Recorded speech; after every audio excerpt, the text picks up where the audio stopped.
Assalamualaikum warahmatullahi wabarakatuh. Saudara pemirsa dimanapun saat ini menonton channel siaran Agung Pos YouTube. Saya M. Syarifudin Basri, sarjana ilmu komunikasi, saat ini berada di ruang Kepala Dinas Kependudukan dan Catatan Sipil Kabupaten Ogan Ilir, yaitu bersama Bapak Ahmad Lutfi, Esos MSc, yang didampingi oleh Kabid Data Ibu Damayanti. Selamat pagi Pak. Sore. Saudara pemirsa, kita dalam wawancara singkat ini atau wawancara eksklusif ini, kita ingin sedikit tahu apa sebenarnya tupoksi dari Dukcapil ini, karena secara umum mungkin ada yang tahu, tapi banyak juga yang tidak tahu secara detail. Maka itu kami sengaja untuk keterbukaan informasi kami menghubungi Pak Lutfi. Terima kasih Pak Lutfi sudah memberikan kesempatan kepada kami untuk berbicara eksklusif ini untuk menindaklanjuti program bersama Bapak Bupati Panca Wijaya. Pak Lutfi, mungkin di sesi pertama ini Pak Lutfi bisa menjelaskan tupoksi kependudukan dan catatan sipil ini apa saja? Silakan. Terima kasih Pak Haji Syarifudin dengan Agung Pos. Saya Ahmad Lutfi, Kepala Dinas Dukcapil Kabupaten Ogan Ilir. Dalam kesempatan ini menjelaskan bahwa di Dukcapil Kabupaten Ogan Ilir mempunyai tugas membantu pemerintah Kabupaten Ogan Ilir, dalam arti membantu Bupati Kabupaten Ogan Ilir dalam urusan administrasi kependudukan. Di dalam melaksanakan administrasi kependudukan itu, kami sekarang ini diminta atau sudah ada aturan yang mengatur kita bahwa pelayanan kita semuanya online. Artinya masyarakat bisa mengajukan permohonan melalui situs yang telah kami buat, itu sudah kami sebar ke desa-desa, ke seluruh wilayah Kabupaten Ogan Ilir dengan cara bersosialisasi. Harapan semuanya bisa dipahami. Itu tujuan online itu sangat baik sekali. Semuanya itu memudahkan urusan masyarakat. Artinya masyarakat bisa berurusan dari jarak jauh, dari rumah atau dari desa, dan hasilnya juga bisa langsung dicetak. Karena kita sudah mencetak memakai kertas putih A4 80 gram seperti apa yang tertera dalam Permendagri. Cepat, Itu sangat cepat. Artinya masyarakat tidak perlu lagi tatap muka dengan Dukcapil, dan hasil yang diprint oleh masyarakat itu sendiri juga tidak perlu lagi dilegalisir. Jadi semua dokumen kependudukan yang ditandatangani elektronik itu tidak perlu lagi dilegalisir, dan masyarakat juga bisa menyimpan itu di situ. PDF-nya bisa disimpan, ketika rusak dan hilang itu tidak perlu lagi repot-repot mengajukan, langsung bisa dicetak sendiri. Pak Lutfi, Ogan Ilir ini punya 241 desa dan kelurahan. Apa semuanya telah terjangkau oleh online?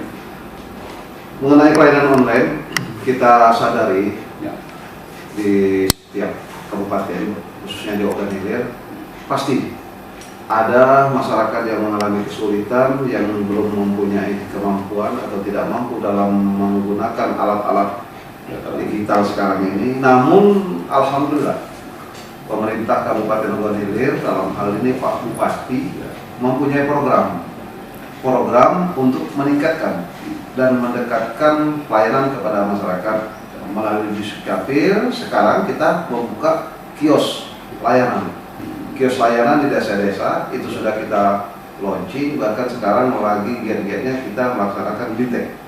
Para operator itu salah satu perangkat desa di desa dan kelurahan serta bidan desa. Jadi setiap desa itu ada operator. Di desa ada operator, dan sekarang lagi kita bimbing, kita berikan bimbingan teknis. Dilengkapi dengan perangkat.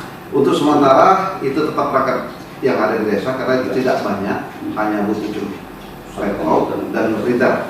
Yang penting SDM-nya. Kita sekarang mengedepankan operator desa itu atau kelurahan itu berkualitas atau mampu mengoperasikan pelayanan online. Sejak kapan itu dimulai? Tanggal 25 Juni itu sudah kita launching kios layanan, dan sekarang kami lagi BITEK. Dan beberapa BITEK itu sifatnya global sekaligus atau bertahap? Kita bertahap. Jadi kemarin sudah dibuka oleh Pak Sekda, kalau tidak salah tanggal 1 Juli itu di Indralaya ada 3 kecamatan, 1 desa 1 orang, dan termasuk bidan desa juga, karena tidak perlu banyak-banyak. Kalau banyak-banyak nanti ada khawatirkan tidak nyambung. Itu mereka perangkat desa, status mereka perangkat desa. Perangkat desa, untuk perangkat desa kita minta benar-benar perangkat desa, karena perangkat desa itu ada di situ kasih pemerintahan yang memang mempunyai tugas masalah administrasi kependudukan. Artinya maksud saya kita tapi tidak perlu mengeluarkan dana untuk mereka. Untuk sementara di atas sendiri oleh mereka. Benar, karena itu perangkat desa itu kan membantu pemerintah desa dan mereka sudah mendapat honor dari desa. Dari desa. Ya. Oke, kita akan barusan ini pakai operator per desa. Kalau selama ini kan ada sebelum itu. Mungkin ada hambatan-hambatan selama ini. Hambatan yang bagaimana saja yang pernah terjadi? Untuk sementara menurut saya, Ya. saya sudah di distrik Capil ini sudah hampir 7 tahun. Secara teknis tidak ada hambatan. Tidak ada. Namun yang penting sekarang ini yang saya rasakan, segiat apapun dari pihak pemerintah, kalau tidak timbul kesadaran dari masyarakat untuk memiliki dokumen kependudukan ini salah satu hambatan. Artinya kita butuh bantuan pemerintah desa dan media cetak, media elektronik juga untuk mensosialisasikan, memberikan pemahaman kepada masyarakat bahwa dokumen kependudukan ini penting dan jangan membuat ketika diperlukan. Itu yang kami rasakan karena kami sudah berulang-ulang turun untuk melaksanakan diperbolehkan. Pak Lutfi, biasanya hambatan yang mendasar saat ini kan jaringan. Bagaimana dengan jaringan di pedesaan? Itulah salah satunya program pemerintah Oganilir itu akan kita buat kios itu sudah kami pastikan ada beberapa desa di dalam pelaksanaannya terhambat oleh jaringan. Nah itu akan kami sampaikan dan Pak Bupati sudah mengetahui itu. Mungkin di APBD ini atau di APBD itu kami pilah. Ketika desa itu dibangun kios, pasti hambatannya salah satunya dua hambatan, satu jaring, kedua listrik kadang-kadang bermasalah. Nah ini sudah kami konsep. Itu akan dari 241 desa kelurahan ini ada pasti beberapa desa yang hambatan dan ini mungkin dalam waktu APBDP atau APBD itu akan diberikan semacam tower lah ya, tower yang kecil yang untuk. Oke, mungkin kalau jaringan kita bisa tower. Kalau listrik kan PLN, artinya harus ada sinergi dan PLN harus bertanggung jawab juga dengan ke program ini. Seharusnya demikian. PLN harus bertanggung jawab, tapi PLN juga saya yakin tidak mau. PLN listrik itu mati tidak mau, itu mereka kan pasti berusaha hidup terus. Namun mungkin ada gangguan-gangguan teknis yang di luar keinginan mereka, di luar kemampuan. Namun kita tetap berusaha ada semacam genset, tapi genset yang kita sediakan nanti berbentuk solar cell dari sinar matahari itu.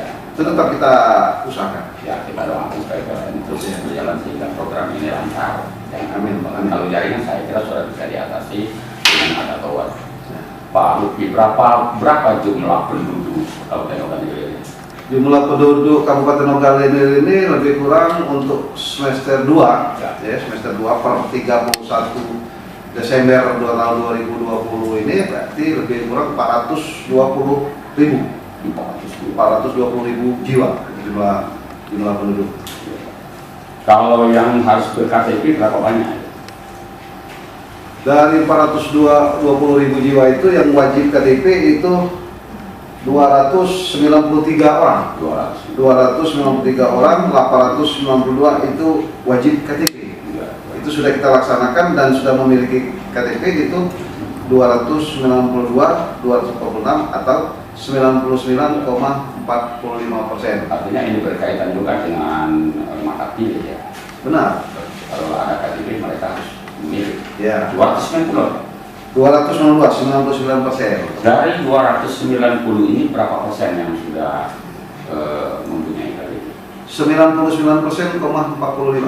Luar biasa. Setelah kami lihat di lapangan yang tidak ber-KTP ini penduduk yang lansia atau sakit atau ODGJ. Dan ini kami juga punya kegiatan yang namanya Sanjo Barokah.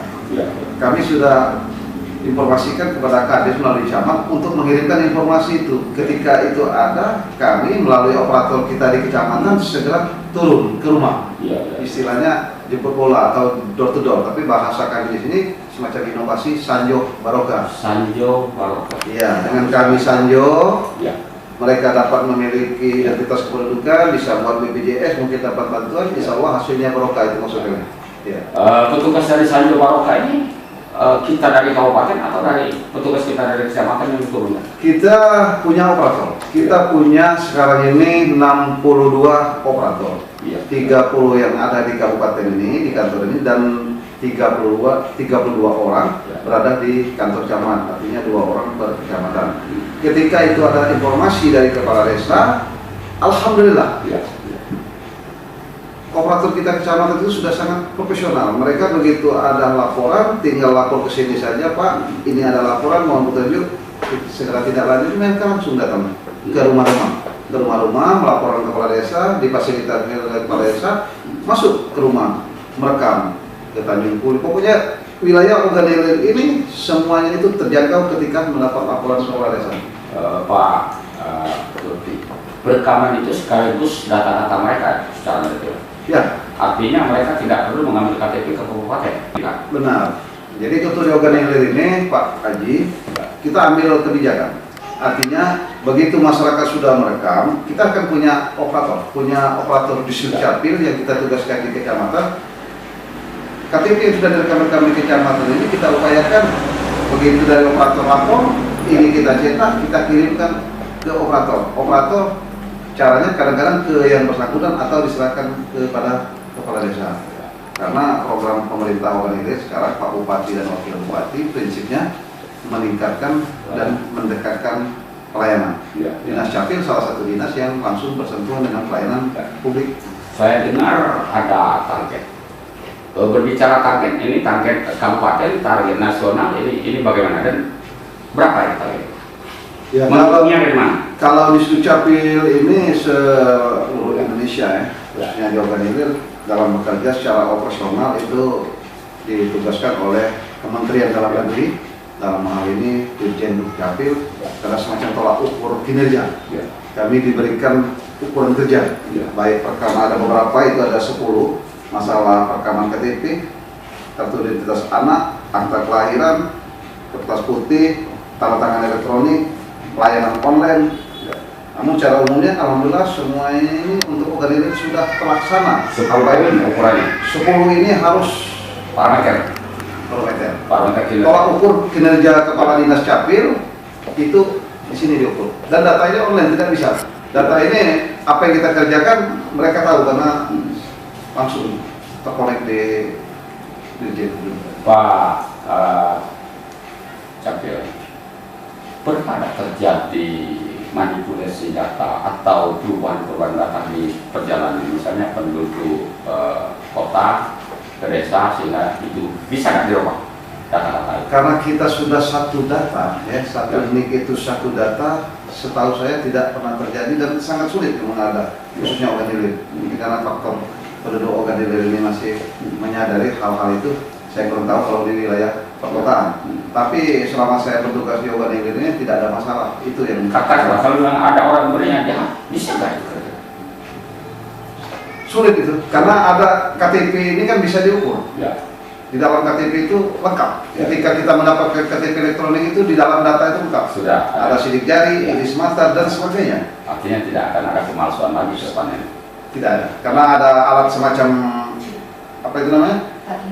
Card reader. Begitu KTP ditaruh, ini datanya keluar dan yang palsu tidak akan pernah keluar. Iya. Tidak akan pernah keluar. Salah satu sinyalnya. Ya, itu seharusnya juga di pihak KPU juga harus demikian di data-data TPS. Ada data itu. Ada alat itu. Berbicara masalah kependudukan tadi, jumlah pegawai kita dari tingkat kabupaten sampai ke kecamatan ya.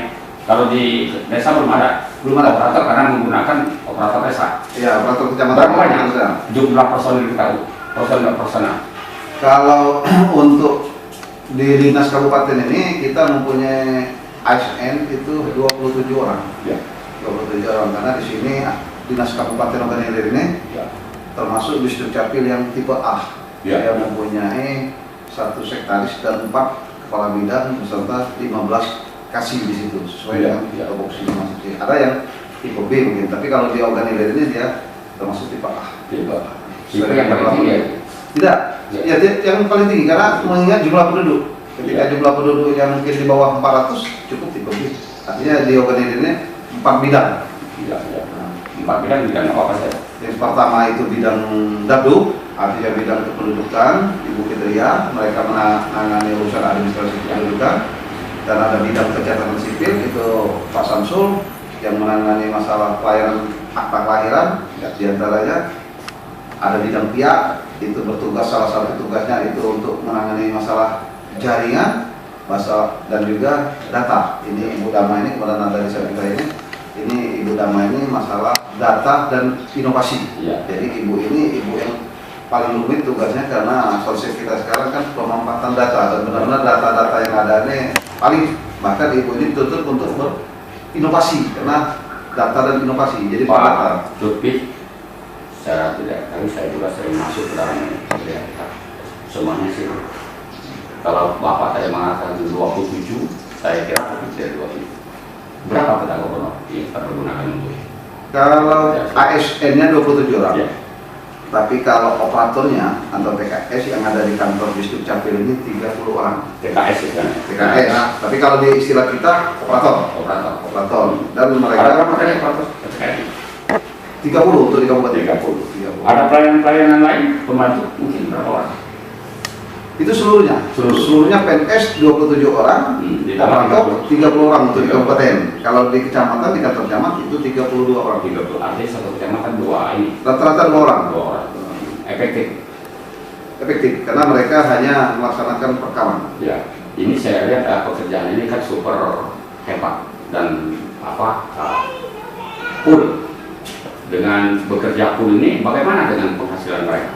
Untuk dinas Dukcapil, Logan Hilir, alhamdulillah kita mungkin agak berbeda dengan dinas lain. Ya. Masalah kesejahteraan tentunya ya. Kesejahteraan. Karena saya punya prinsip belajar dari pimpinan senior Ya. untuk mensukseskan satu organisasi itu SDM yang berkualitas. Mestinya alhamdulillah teman-teman kita di kantor ini cukup berkualitas. Sarana, prasarana, perangkat, alhamdulillah semua perangkat ya bisa kita lihat sendiri, Ya. cukup, dan kesejahteraan. Artinya perangkat lunak siap. Siap. Kalau ada mungkin memerlukan kendaraan operasi, ada juga. Ada. Kita ada mobil pickup Hilux. Di kantor ini ada 3 kendaraan. Ya. Satu kendaraan operasional kepala dinas, 2 lagi kendaraan untuk ke lapangan. Ya. Ada mungkin pelayanan seperti kantor terpadu itu kan ada pelayanan SIM di jalanan. Ya. Di kita sih ada pelayanan. Kita turun ke desa. Jadi kita lihat di data betapa banyak desa ini, dalam data ada warga yang belum banyak perekaman, kita koordinasi dengan camat, ke Kades, petugas kita mengadakan pelayanan keliling ke desa. Jadi kita istilahnya kita merekam dan langsung mencetak di desa. Ya. Itu menurut saya itu lebih hemat dan terjamin keamanan. Kalau kita punya mobil keliling ini, biaya operasional dan perawatan lebih besar ya. Lebih besar. Iya. Kembali kepada TKS. TKS itu kalau saya tidak salah mana tenaga kerja sukarela. Ya. Ada apa? Ada. Jadi kalau di Distrik Capil ini dalam SK-nya itu tenaga operator siap. Ya. Sistem informasi administrasi kependudukan itu di SK-kan oleh Bupati. Ya. Berapa kalau saya boleh tahu? Honor untuk kabupaten itu 2 juta. Wah, lumayan. Jadi teman-teman kita yang bertugas di kabupaten itu 2 juta satu orang, dan yang di kecamatan itu 1.250.000. Status mereka ini mungkin tidak nanti diangkat sebagai PNS? Kalau diangkat karena operator, saya belum baca aturan. Iya. Belum baca aturan, dan mereka juga sudah ada pernyataan dengan honor atau operator ini tidak menuntut untuk diangkat PNS. Kalau ikut PNS, mungkin ada aturan-aturan baru, ikut tes. Tes mungkin, tapi prioritasnya kerja di sini. Mungkin. Ya, dan juga karena sekarang ini sistem penerimaan itu kan ada jatah, ada di dalam formasi itu. Macam tahun ini saya rata-rata ada 1 penerimaan ASN untuk Distrik Capil gitu. Iya. Tapi sengaja mereka ini saya bikinkan SK Bupati dan ada honor APBD. Kita berdoa selaku pimpinan, selaku orang tua selalu berharap yang terbaik untuk anak-anak kita. Siapa tahu dengan SK Bupati dan honor APBD mereka diangkat sejenis apa, P3K atau apa, itu harapan kita selaku orang tua. Selalu punya niat dan punya harapan anak-anak kita ke depan harus lebih baik. Saya dengar tadi Pak Lutfi sering ke lapangan. Apa yang bisa di lapangan? Ke lapangan itu ya di Distrik Capil, pertama memang karakter saya, Pak Haji. Saya kurang suka banyak di kantor. Ya. Ketika saya ke lapangan, kita bisa melihat langsung kebutuhan masyarakat dan apa kesulitan masyarakat. Jadi kami ke lapangan sering yang kami lakukan selama ini dan terus ke depan. Tapi karena situasi pandemi ini kita baca situasi dulu, jangan sampai kehadiran kita justru membawa musibah nanti. Nah, yang tadi Sanjung Barokah, banyak orang tua kita yang tidak mempunyai KTP, tapi mereka butuh KTP karena ingin membuat BPJS untuk berobat atau mendapat bantuan. Itu kita turun ke lapangan rumah-rumah. Bahkan kita turun ke sekolah karena kita tahu anak-anak usia 17 tahun atau 16 ke atas sulit waktunya untuk datang ke kantor Capil karena mereka belajar. Kita kerjasama dengan kepala sekolah, minta fasilitas dalam arti ruangan gitu. Kita datang rekam KTP di situ. Dan di atas 16 tahun sudah kita rekam, tapi pencetakannya pas 17. Kita selalu berkoordinasi dengan pemerintah desa maupun dengan kepala sekolah SLTA, termasuk pihak kecamatan. Pihak kecamatan harus, karena tim yang paling depan bertanggung jawab di kecamatan itu adalah camat dan di desa adalah kepala desa. Ya, Ibu Damayanti, Kabit Data. Kalau ada yang mau ditambahkan silakan.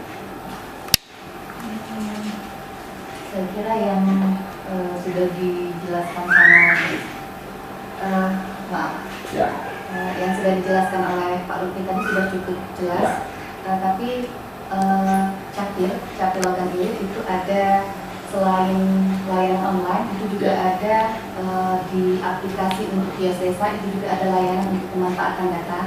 Jadi masing-masing dari operator desa nanti bisa mengecek apakah yang bersangkutan itu warga desa atau bukan. Jadi menambahkan apa yang disampaikan Bu Dharma tadi, kita sekarang kan sesuai dengan jabatan beliau ini pemanfaatan data. Kita dituntut bahkan ini salah satu juga target kita, seluruh perangkat daerah atau seluruh kepala-kepala perangkat daerah itu akan mendapatkan hak akses data seperti dinas sosial. Jadi ketika mereka ada permasalahan, mereka bisa cek sendiri data, termasuk PMD bicara masalah mata pilih kepala desa. Namun hak akses itu artinya itu dapatnya dari kementerian ya, melalui prosedur. Mereka ada dokumen-dokumen semacam pertataan tentang bertanggung jawab soal data kita. Semua untuk organizer ini kami informasikan seluruh perangkat daerah itu sudah melaksanakan PKS, perjanjian kerjasama. Namun baru 6 perangkat daerah yang sudah mendapat hak akses data dari kementerian, diantaranya dinas sosial, rumah sakit. Nah, jadi ketika ada warga atau pasien dari PHRSD bisa ngecek dan perintah itu koperasi, pertanian, Bapeda karena perencanaan, karena kita tahu data yang digunakan untuk pelayanan publik dan perencanaan itu hanya data yang dari Kementerian Negeri. Itu Pak Lutfi mendengar dari penjelasan Pak Lutfi dari awal kita bicara sampai sekarang, rasanya Lutfi sebagai kepala dinas, silakan kalau ada himbauan, saran, pendapat masyarakat. Ya. Kami dari Dinas Dukcapil sesuai dengan tugas kami membantu pemerintah organizer dalam hal administrasi kependudukan, dan juga kami sampaikan kepada seluruh masyarakat Kabupaten Logan bahwa Bupati dan Wakil Bupati sekarang mempunyai program meningkatkan dan mendekatkan pelayanan dengan cara membuka kios pelayanan yang lokasinya di desa atau di kelurahan. Semua ini untuk mendekatkan pelayanan kepada masyarakat yang pada akhirnya masyarakat mendapatkan dokumen ini dengan mudah, cepat dan akurat tanpa biaya. Karena untuk diketahui kepada seluruh masyarakat, semua pelayanan dokumen kependudukan khusus di Dukcapil ini tidak dipungut biaya atau gratis. Itu sudah diamanatkan oleh undang-undang dan instruksi Bupati. Kami juga mengharapkan informasi dan laporan ketika ada aparat-aparat kami mengadakan pungutan biaya.